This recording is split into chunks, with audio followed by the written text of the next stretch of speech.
Assalomu alaykum. Assalomu alaykum. Xush kelibsiz. Xush kelibsiz. Qani? Mana. Ey, xaridormi? Duo qilmaysizlar? Ha, duo qildik. Otaxon. Ha, shu uchovimizdan birimiz, ha?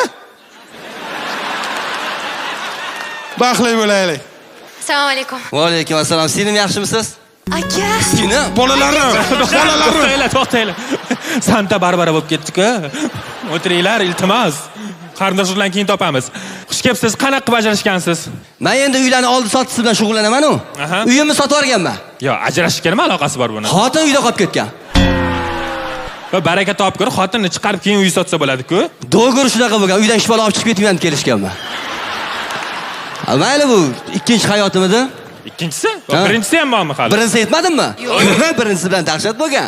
Yaxshi yashaganmiz, faqat u meni urardi.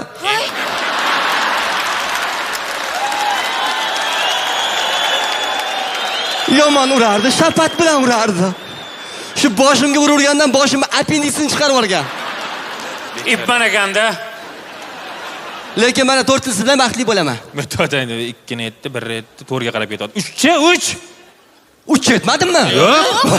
Esdan chiqib qolganlar qara. 3 bilan dahshat bo'lgan hayotimiz. Qanaqa bo'lgan? Prosta farzand bo'lmagan. Hozir meditsina rivojlanib ketgan-ku. Meditsina rivojlanib ketgan, lekin bu bizning genimizda bor ekan-da, farzand yo'qlik. Mana ota-bobolarimdan o'tib kelar ekan, farzandsizlik, mana shunaqa o'tib kelaverar ekan bir-birimizdan.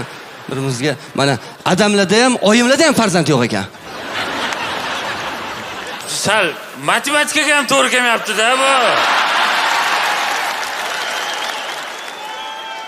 To'xtang. Ota-onangizda farzand bo'lmasa, siz qayerdan? Qibrayda? Maqsadga o'tamiz. Bu yoq kishimga nima deysiz? Bu yoq kishim haqiqatan kishiga o'xshaygan. Hey aka, qani ishlar?